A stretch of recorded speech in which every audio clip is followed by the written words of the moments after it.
আমার একজন সৎ ভাই আছে, নাম রাহুল। ও ছোটবেলা থেকেই খুব চঞ্চল, দুষ্টু আর প্রাণবন্ত ছিল।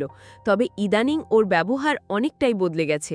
ও যেন আগের চেয়ে অনেক বেশি শান্ত, ভদ্র আর খেয়ালি হয়ে উঠেছে। প্রথমে ভেবেছিলাম হয়তো বড় হওয়ার সাথে সাথেই ওর মানসিকতা একটু পরিণত হয়েছে, কিন্তু কিছু কিছু কথাবার্তা শুনে আমার মনে প্রশ্ন জাগে, কেন সে হঠাৎ করে এত চিন্তাভাবনাপূর্ণ আর গম্ভীর হয়ে গেল। একদিন রাহুল আমাকে বলে, দিদি, মা বাবা তো দুদিন পর কাজে চলে যাবে, তখন বাড়িতে আমরা দুজনই থাকব, তোমার কি একা ভয় লাগবে না? আমি হেসে বললাম, ভয়ের কি আছে, ছোটবেলা থেকেই তো আমরা এই বাড়িতে বড় হয়েছি। রাহুল কিছুক্ষণ চুপ করে থেকে আবার বলে, দিদি, আমি তোমার সাথে একটা গুরুত্বপূর্ণ কথা শেয়ার করতে চাই। অনেক দিন ধরে ভাবছি, কিন্তু সাহস পাচ্ছি না। আমি বললাম, বল রাহুল, তুই তো আমার ভাই, সব বলতে পারিস। রাহুল তখন বলল, ঠিক সময় হলে বলবো, মা বাবা বাইরে গেলে। কিন্তু রাহুল যা বলল তা আমার কল্পনার বাহিরে ছিল। বন্ধুরা, মূল পর্বে যাওয়ার আগে তোমাদের কাছে ছোট্ট একটা রিকোয়েস্ট, তোমরা যারা এখনও আমার চ্যানেলটিকে সাবস্ক্রাইব করনি তারা অবশ্যই আমার চ্যানেলটিকে সাবস্ক্রাইব করে পাশে থেকো। আমার মা বাবা তখন বাড়িতে ছিলেন না। বাবা মা দুজনেই একটি কোম্পানিতে চাকরি করেন, তাই অনেক সময় কাজে বাইরে থাকতে হয়। আমি আর আমার বড় দিদি সেদিন বাড়িতে ছিলাম। সন্ধ্যের পর হঠাৎ ঘরটা কেমন যেন অদ্ভুত লাগছিল। চারপাশটা অনেক নীরব লাগছিল, আর আমি একটু ভয় পেয়ে গিয়েছিলাম। তখন দিদি আমার দিকে তাকিয়ে বলল, তুই ভয় পেয়েছিস নাকি, কিছু দেখেছিস? আমি বললাম, না দিদি, কিছু দেখিনি, কিন্তু মা বাবা না থাকায় আজ বাড়িটা খুব নির্জন মনে হচ্ছে। তখন দিদি বলল, চিন্তা করিস না, চাইলে আজ রাতে আমার ঘরে এসে ঘুমোতে পারিস। আমি দিদির কথা শুনে তার ঘরে গিয়ে এবার মূল গল্পটি শুরু করি। পুজোর ছুটি পড়তেই বাড়িতে উৎসবের আমেজ শুরু হয়ে গিয়েছিল। মা বাবা গ্রামে চলে গিয়েছিলেন দাদুর চিকিৎসার জন্য, আর আমাকেই পুরো বাড়ির দায়িত্ব দিয়ে রেখেছিলেন। আমি, শর্মিলা, সদ্য ইন্টার পাশ করে অনার্সে ভর্তি হওয়ার প্রস্তুতি নিচ্ছি, আর আমার ছোট ভাই রাহুল, যে এখন ক্লাস 10-এ পড়ে, সেও বাড়িতেই ছিল ছুটির কারণে। সকাল থেকে ঘরবাড়ি পরিষ্কার করা, কাপড় কাচা, রান্না করা, বাজার করা, সবকিছু আমাকে একাই সামলাতে হচ্ছিল। কাজ শেষে দুপুরের দিকে বিছানায় একটু শুয়ে পড়লাম। প্রচণ্ড ক্লান্ত লাগছিল, শরীর দুর্বল হয়ে গিয়েছিল যেন। হঠাৎ আমার মাথায় একটা তীব্র ব্যথা শুরু হলো। তখন রাহুল আমার ঘরে ঢুকল। ও বলল, দিদি, তোমার শরীর কি খারাপ লাগছে? আমি একটা দীর্ঘ নিঃশ্বাস ছেড়ে বললাম, হ্যাঁ ভাই, আজ সারাদিন বাড়িতে অনেক কাজ করেছি। মা তো সব দায়িত্ব দিয়ে চলে গেছে, তাছাড়া কাজের লোকও ছুটিতে। বুঝতেই পারছো, আমার পক্ষে সব সামলানো কঠিন হয়ে গেছে। রাহুল চুপচাপ আমার পাশে দাঁড়িয়ে রইল কিছুক্ষণ। তারপর হঠাৎ উঠে বলল, তুমি বসো দিদি, আমি ফ্রিজ থেকে ঠান্ডা পানি এনে দিচ্ছি, আর বাজার থেকে লেবু এনেছিল মা, আমি তোমার জন্য এক গ্লাস শরবত করে আনি, একটু খেলে নিশ্চয়ই ভালো লাগবে। আমি ওর কথা একটু হেসে বললাম, শুধু তুই আছিস বলেই হয়তো আমি এতগুলো বাড়ির কাজ সামলাতে পারছি। তুই থাকলে আমার ভয় লাগে না। রাহুল কোনো উত্তর না দিয়ে দ্রুত নিচে নেমে গেল। কিছুক্ষণ পর সে এক গ্লাস ঠান্ডা লেবুর শরবত হাতে নিয়ে ঘরে ঢুকল। আমার পাশে এসে বলল, দিদি, এই নাও শরবত, আমি তোমার জন্য বানিয়েছি, আর রাতে আমি রান্নাতেও সাহায্য করব, যাতে তোমার কষ্ট কিছুটা কমে। আমি একটু আবেগপ্রবণ হয়ে গেলাম। ও যখন ছোট ছিল খুবই দুষ্টুমি করত, আর আজ সে এমন বড় হয়ে গেছে, দায়িত্ব নিতে শিখেছে। আমি ছোট ভাইকে বললাম, ভাই, তুই সত্যি আমার জন্য আশীর্বাদ। দুনিয়ায় এমন ভাই খুব কম আছে। রাহুল একটু লজ্জা পেয়ে বলল, আর দিদি, তুমি জানো তুমিও অনেক ভালো। আমি হেসে বললাম, ভালো কিনা জানি না, তবে তুই অনেক ভালো। তারপর আমি কিছুক্ষণ চোখ বন্ধ করে শুয়ে পড়লাম। বুঝতেই পারিনি কখন ঘুমিয়ে পড়েছি। গভীর ঘুমে চলে গিয়েছিলাম।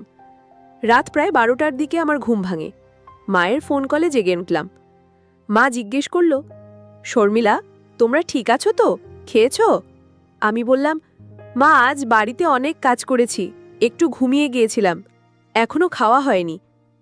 মা বলল, বাবা বলছিল অফিস শেষ করে শহরে ফিরবে, আসবে, সে এসে গেলেই একটু বিশ্রাম নিও, আর রাহুল যেন তোমায় বাড়ির কাজে সাহায্য করে। ফোন কেটে আমি উঠে বাইরে এলাম। দেখি খাবার টেবিলে বাবা বসে আছেন। আমি অবাক হয়ে গেলাম। জিজ্ঞেস করলাম, বাবা, তুমি এত রাতে আসলে? বাবা বললেন, হ্যাঁ রে মা, কাল একটা গুরুত্বপূর্ণ মিটিং আছে, তাই ফিরে এলাম। শুনলাম তুই একা বাড়ির সব কাজ সামলাচ্ছিস, তাই ভাবলাম তোকে একটু সাহস দিই। আমি চেয়ার টেনে বসে পড়লাম। শরীরটা এখনো কেমন ভারী লাগছিল। তখন দেখি রাহুল আমার প্লেটে খাবার তুলে দিচ্ছে। বলল, দিদি, তোমার মুখ কেমন ফ্যাকাশে হয়ে গেছে দেখো, তুমি একা সব বাড়ির কাজ করছো, এটা তো ঠিক না। বাবা মুচকি হেসে বললেন, দেখি তো আমার ছেলে এখন কতটা দায়িত্বশীল হয়েছে। মা ফোনে সব শুনে খুব খুশি খুশি ছিল। বলল, রাহুল যেন এইভাবেই বড় হয়, মানুষের প্রতি ভালোবাসা আর দায়িত্ববোধ থাকলেই মানুষ মানুষ হয়। রাতটা কাটল অনেক শান্তিতে। রাহুল বলল, দিদি, আজ পাশের ঘরে থাকব, মা নেই তো একটু ভয় লাগছে, তাছাড়া যদি তোমার কোনো দরকার হয় আমাকে ডেকো। আমি বললাম, ভয় পাস? তুই তো রাতে বন্ধুদের সাথে বাড়িতে থাকিস, তখন ভয় করে না? রাহুল একটু হেসে বলল, ওটা আলাদা ব্যাপার, আজ মা নেই তাই মনটা খারাপ, তোমার আশেপাশে থাকলে ভালো লাগে। আমি বুঝলাম ওর কথার মধ্যে শুধু ভাই বোনের মায়া আছে। একটা সময় ছিল যখন আমি ওকে ঘুম পাড়াতাম ছোটবেলায়, এখন ও বড় হয়েছে, কিন্তু কিছু স্মৃতি মুছে যায় না। আমি বললাম, আচ্ছা আয়, কিন্তু তুই ঘুমা পাশের ঘরে, আমি খুব ক্লান্ত, ঠিক আছে? রাহুল পাশের ঘরে বিছানা করে শুয়ে পড়ল।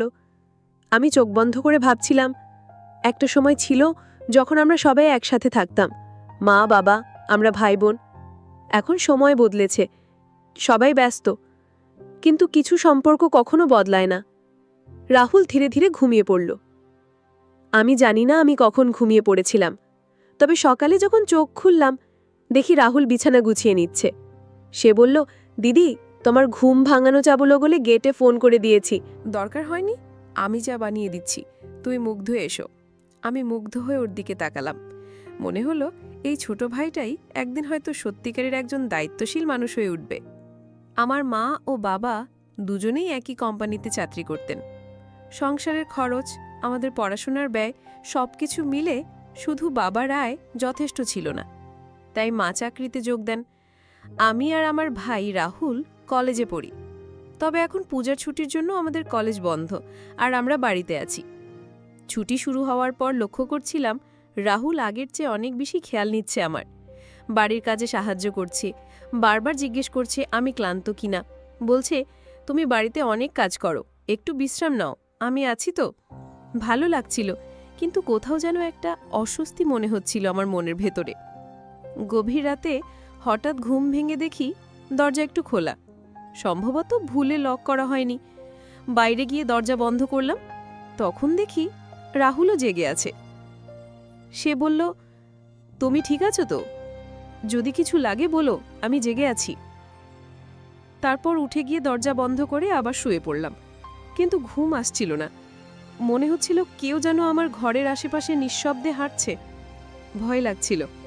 অবশেষে লাইট জ্বালিয়ে বাইরে তাকালাম, কেউ নেই।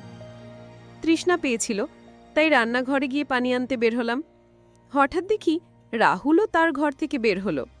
আমাকে দেখে বলল, তুমি এখনো জেগে আছো, কি হয়েছে? আমি বললাম, কিছু না, ঘুম আসছিল না, একটু অদ্ভুত লাগছিল ঘরে। সে বলল, ভয় পেয়েছো নাকি? আমি তোমার ঘরের পাশে বসে থাকি কিছুক্ষণ, যদি তোমার ভয় লাগে। আমি বললাম, না ঠিক আছি। যদিও সে অনেকটা জোর করেই বলল, না, আমি তোমার ঘরের আশেপাশে থাকলে তুমি নির্ভয়ে থাকবে। শেষমেশ সে একটা চেয়ারে বসে রইল। আমিও ঘুমিয়ে পড়লাম। সকালে উঠে দেখি সে মেঝেতে একটা বই পড়ছে।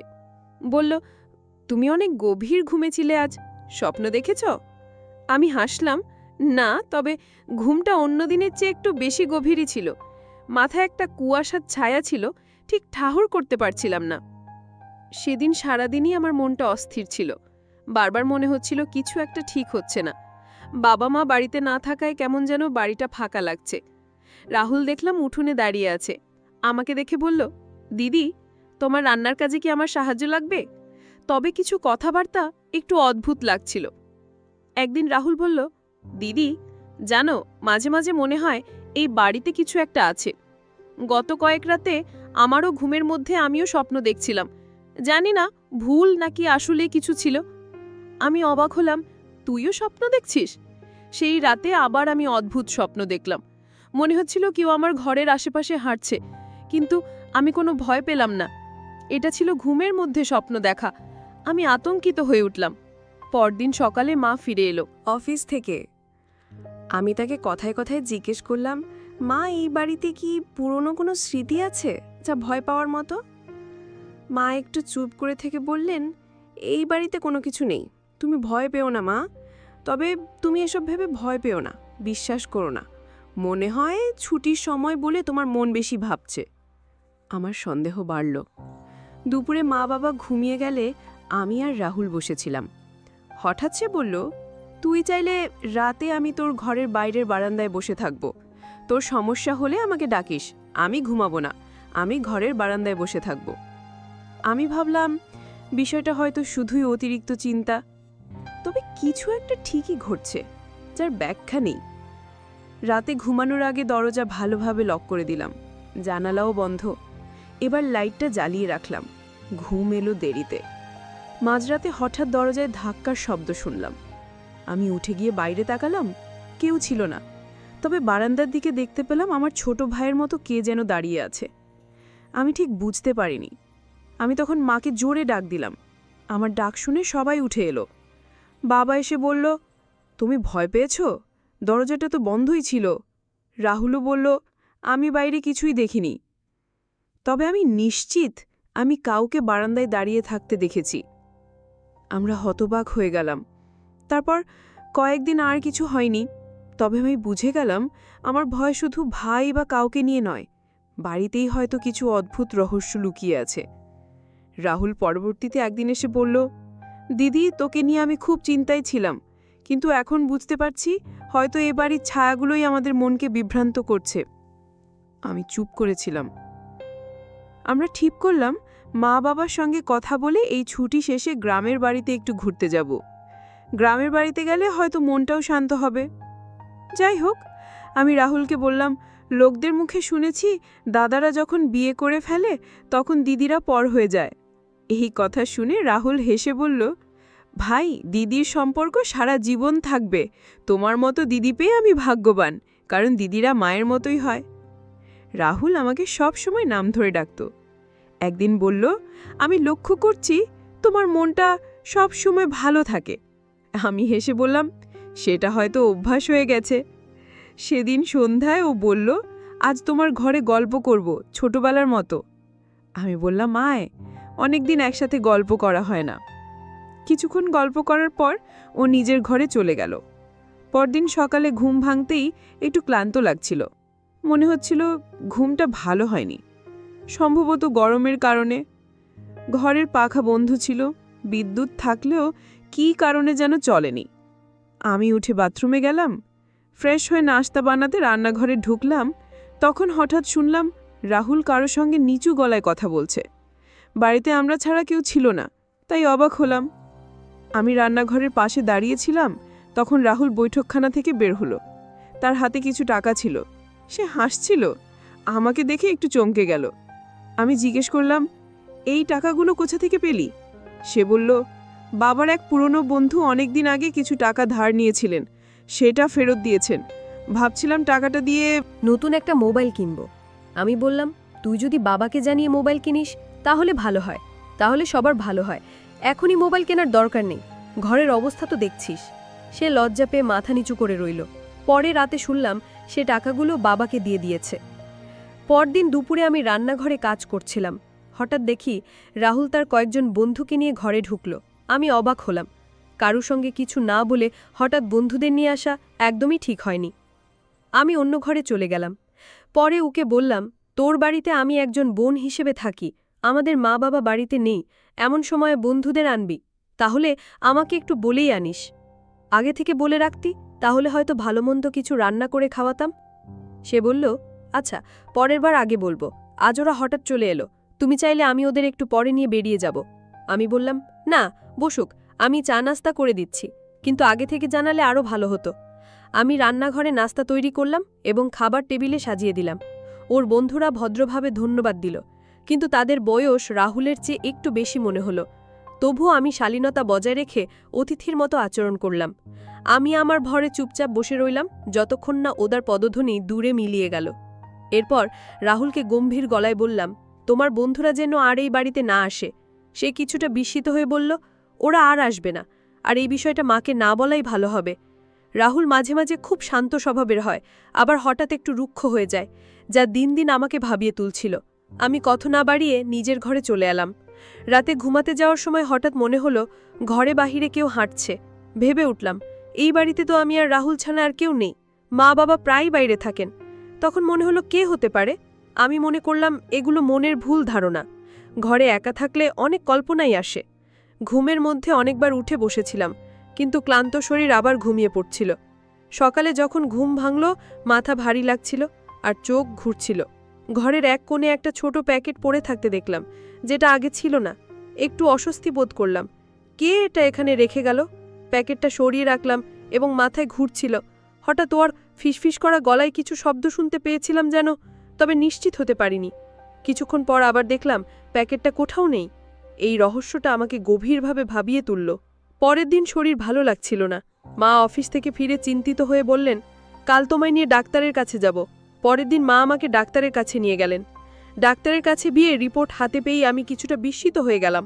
ডাক্তার বললেন, তোমার শরীরে দুর্বলতা দেখা যাচ্ছে, কিন্তু সেটার কারণ হয়তো ঘুম ও মানসিক চাপে হচ্ছে। বিশ্রাম নাও, পর্যাপ্ত পানি খাও। আমি তখন বুঝতে পারলাম রাহুল আমার সৎ ভাই হলেও ওর কথাবার্তা অনেক সময় রহস্যময় হয়ে ওঠে। ধীরে ধীরে অনেক বিষয় পরিষ্কার হচ্ছে। বন্ধুরা, আজকের গল্প এখানেই শেষ করছি। সামনে আরও রহস্য অপেক্ষা করছে। ভালো থাকবেন। ধন্যবাদ।